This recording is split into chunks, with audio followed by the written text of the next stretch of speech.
جس پہ اعتراض ہو گیا، سب پڑھے نا، جس پہ اعتراض ہو گیا، جس پہ اعتراض ہو گیا. آج بھی لوگ اعتراض کرتے ہیں، اعتراض ہو گیا، اب وہ خود ہی راز ہو گیا، اب وہ خود ہی راز ہو گیا، اب وہ اور جس کو سمجھا تھا وہ اپنے سامنے حقیقی سمجھ رہے تھے نا، بے شک.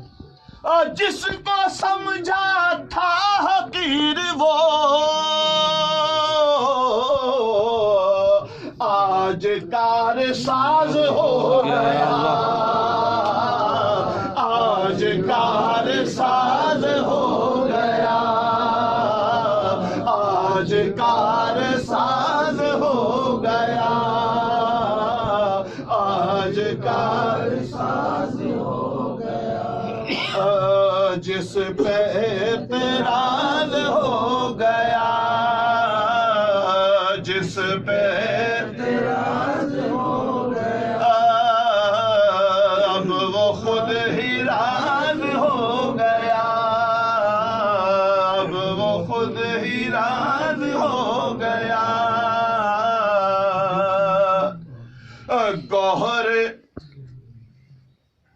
گوہر نام شاہی ہے عطا، گوہر نام شاہی ہے عطا، گوہر نام شاہی ہے عطا، ہر گدا ایاز ہو گیا، ہر گدا ایاز ہو گیا، ہر گدا ایاز ہو گیا. ارے ساتھیوں، اس کی حقیقت تو اس وقت پتہ چلے گی کہ جب زیر زمین جائیں گے. ابھی تو ہم زمین پر ہیں تو ہمیں حقیقت نظر ہی نہیں آتی، اور ہم آج اللہ رب العزت کی قسم کہ ہم ہیں دنیا کے حساب و کتاب میں الجھے ہوئے ہیں. لیکن یہ گوہر شاہی وہ لقب ہے کہ نام بھی گوہر اور شاہی عطا، کہ اس گوہر کے لیے پچھلے زمانوں کی اگر تاریخ دیکھو تو اولیاء کاملین سال ہا سال جنگلوں میں چلے مجاہدے کرتے رہے اور اس گوہر نایاب کو پانے کی تمنائیں ان کے دلوں میں رہی. لیکن جب وہ گوہر نایاب آیا تو اس نے صرف ایک نگاہ نور سے یہ گوہر نایاب عطا کر دیا. سبحان اللہ. یہ گوہر نایاب عطا کر دیا اور ایسی شاہی عطا ہوئی کہ ہر خاص و عام کے لیے ان کا فیض عام ہو گیا. خواہ کوئی کافر ہو یا مسلمان، جس کو دیکھا اسے خدا رسیدہ بنا دیا. عزیز ساتھیوں، آج کا جو اجتماع ہوا، جو قلندر پاک پہ حاضری ہوئی، سرکار کو خصوصی محبتیں ہیں سرکار قلندر پاک سے، اور پھر قلندر پاک کی بھی خاص نگاہیں ہیں نہ صرف سرکار پر بلکہ امی حضور کو بھی قلندر پاک نے اپنی بیٹی بنایا ہوا ہے. تو یہ رشتہ کچھ ایسا مضبوط رشتہ ہے کہ سرکار کی ذات بابرکات خود یہاں پر بیرون ممالک سے آنے والے اور پنجاب سے آنے والے خواہ جو بھی مہمان آتے ہوں انہیں خود قلندر پاک لے کے جاتے رہے، انہیں بھیجتے رہے، سفر کراتے رہے، اور پھر خود چلا گا بھی آپ نے 3.5 سال لال باغ کے اندر چلا کشی فرمائی ہے. آج پھر وہ دور آ رہا ہے کہ یہ ہو چکا ہے یقین دل کو، یہ ہو چکا ہے یقین دل کو، خزاں کا عالم بہار ہوگا. اور یہ کائنات دیکھ رہی ہے، زمانہ دیکھ رہا ہے میں دعوت عام دیتا ہوں ان لوگوں کو جو آج بھی گھروں میں سو رہے ہیں کہ للہ آج بھی جاگ جاؤ، آج بھی تمہارے پاس وقت ہے کہ سرکار کی بارگاہ میں چلے آؤ، اور اس بارگاہ میں اگر چلے آؤ گے تو تمہاری ساری پچھلی خطائیں معاف ہو جائیں گی، کیونکہ سرکار تو لجپال ہے، درگزر ہی فرماتے بے شک سرکار درگزر ہی فرماتے ہیں اور محبتیں ہی محبتیں لٹاتے ہیں۔ میں تمام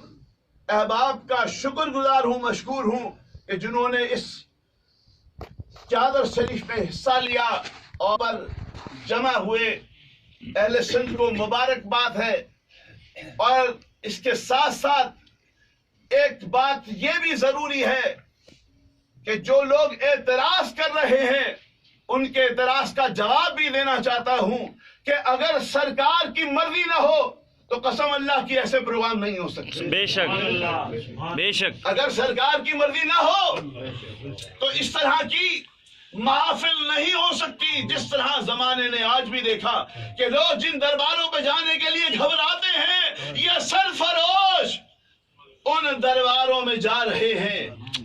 کیونکہ سرفروشی کا دیا سرکار نے لگایا ہے،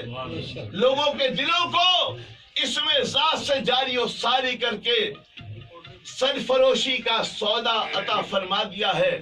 اب یہ ہماری اور آپ کی اڑان کی بات ہے، یہ ہمارے اور آپ کے فیصلہ کرنے کا وقت ہے کہ ہم صرف اپنے سینٹروں تک محدود رہنا چاہتے ہیں، صرف اپنے بنائے ہوئے خانقاہوں نظام تک محدود رہنا چاہتے ہیں، یا سرکار کے گھر پر آنا چاہتے ہیں۔ یقین کرو ساتھیوں کہ اگر سینٹروں پہ جاؤ گے، مراکز ذکر ہیں، وہاں نور ملے گا، بے شک ملے گا، سینے کی صفائی ہوگی، تم اپنی ذات تک پہنچو گے، لیکن جب سرکار کے گھر پر آؤ گے تو سرکار ملیں گے۔ اب فیصلہ تم نے کرنا ہے کہ اپنے آپ تک پہنچنا یا سرکار تک پہنچنا ہے، کیونکہ فرمان ذیشان تو یہ ہے کہ غلام تو وہ ہوتا ہے جو قدموں میں پہنچا ہوا ہو، غلام تو وہ ہوتا ہے جو قدموں میں پہنچا ہوا ہو۔ آج اسی بات کا مصمم ارادہ کریں کہ ہماسائیں کی قیادت میں جس طرح سے انجمن سرفروشان اسلام کا یہ کارواں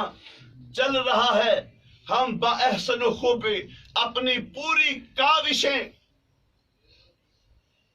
اپنی دیانتداری کے ساتھ اپنے فرائض کو انجام دیں گے۔ جو عہدے داران ہیں وہ عہدے دار بن کر کام کریں گے، جو کارکن ہیں وہ ان کا دست و بازو بنیں گے، اور جو افہام و تفہیم سے فیصلے ہوا کرتے ہیں، یقین کرو کہ سرکار نے خود مشاورت کو پسند فرمایا ہے۔ خود ساختہ فیصلے نہ ہوں بلکہ مشاورات ہو جائے تو بہت بہتر ہے۔ آج یہ محفل ذکر پاک کا ایمان